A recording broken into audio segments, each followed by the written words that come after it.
ఒక్కటే విషయం, సమస్య లేని విషయమే లేదు ప్రపంచంలో. ఓన్లీ థింగ్ మనం గమనించాల్సింది ఏంటంటే సమస్యకు సొల్యూషన్. మనం సమస్య గురించి మాట్లాడుకుంటూ ఉంటే ఆ సమస్య ఇంకా పెద్దదవుతూ ఉంటుంది. మీరే చెప్పారు, ఒకటి వేస్తే ఒక పంట వేస్తే మాకు ఈ సమస్య రావడం లేదు, 2 పంటలు వేస్తే వస్తున్నది అని. అవునా? అది ఒక సొల్యూషన్ కావచ్చు, కానీ ఇంకా దానికంటే మంచి సొల్యూషన్ దొరకవచ్చు. బాగా ఆలోచించండి. నేను ఎందుకు చెప్తున్నాను అంటే, ఇంతకుముందు వాళ్ళు చేశారు, మనోళ్ళు 3 పంటలు పండించారు. మీరు ఇక్కడ 2 పంటలే పండిస్తారు. మాకు అటు 3 పంటలు పండిస్తారు. 3 పంటలు పండిస్తారు. అండ్ ఇంకొక అంటే వాళ్ళు 3 పంటలు పండించినా పంట మార్పిడి చేసుకుంటేనే పండిస్తున్నారు.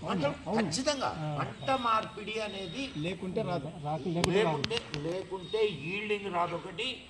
అండ్ మీకు భూమి సత్తువ, ఇప్పుడు పంట మార్పిడిలో కూడా ఏ పంటలు మనం వేయాలా మార్పిడికి అనేదాన్ని, నత్రజని ఎక్కువగా ఇచ్చేసే పంటలు రెండో పంటగా వేసుకోవాలనేది మనకు చెప్పిన విషయం. సైంటిఫిక్గా భూమికి నత్రజని కావాలి కాబట్టి. సో ఇవన్నీ మనకు సైన్స్ చెప్తుంది, కానీ లేబర్ దగ్గరికి వచ్చేసరికి మన చేతులు కాళ్ళు కట్టుబడిపోతున్నాయి. దానికి కావాల్సినటువంటి సిస్టమ్ని మనం కొంచెం ఆలోచిస్తే మనకు దానికి కూడా సొల్యూషన్ దొరకకుండా పోదు. ఇప్పుడు ఇన్ని సమస్యల్లో నేను ప్రతి చోట వింటున్నటువంటి విషయం చెప్తానండి. నేను ఎక్కడికైనా పోలేను, ఎక్కడ మన గ్రామ భారతి ఈ గో ఆధారిత వ్యవసాయం చేసేటటువంటి రైతులందరూ ఒకటే మాట చెప్తారు. ఏంటంటే, మేము పండిస్తున్నాము, మా పంటలు సరిగ్గా మార్కెట్ కావడం లేదు, మాకు మార్కెట్ రావడం లేదు. ఇది నేను ప్రతి చోట వింటున్నటువంటి విషయం. కానీ ఇండివిజువల్గా అతన్ని పిలిచి, ఏమబ్బా నీ దగ్గర సరుకుందా అంటే, లేదు సార్ మాది ఎప్పుడు అమ్మేశాను అంటాడు.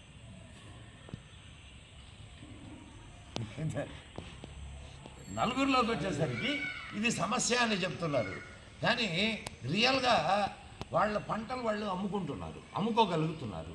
అయితే వాళ్ళు ఎంతకు అమ్ముకుంటున్నారు, ఎట్లా అమ్ముకుంటున్నారు అనే దాని మీద మనం మాట్లాడుకుంటే, కొంతమంది తెలివిగా వాటిని మార్కెట్ చేసుకోగలుగుతున్నారు, కొందరు తక్కువ రేటుకి అమ్ముకోగలుగుతున్నారు. దానికోసమే మనం సంతలు ఏర్పాటు చేస్తున్నాం. ఇనిషియల్గా ఇప్పుడు మనకు 5 గ్రామ భారతికి 5 ఎలిమెంట్స్ ఉన్నాయి. మొట్టమొదటిది బడి, స్కూల్ సరిగ్గా ఉంటేనే సరిగ్గా చదువుకోగలరు పిల్లలు. రెండవది మన గుడి, మనం గుళ్ళోనే కూర్చొని ఉన్నాం, గుడి ఉంటే సంస్కారం అవుతుంది. మూడవది అమ్మఒడి, తల్లి సరిగా ఉంటే బిడ్డలు కూడా సరిగా ఉంటారు. అంటే తల్లి సంస్కారవంతురాలైతే మొత్తం కుటుంబం అంతా సంస్కారవంతం అవుతుంది. అందుకని స్త్రీ సాధికారతను మనం ఆలోచిస్తున్నాం. 4వది మడి, ఆర్గానిక్ వీటిని మనం ప్రమోట్ చేస్తున్న కారణం అది. 5వది అంగడి. ఇప్పుడు సంతలు ఎందుకు పెడుతున్నామా అంటే ఇది కారణం. మన అటు ఇందాకెవరో చెప్తుండారు,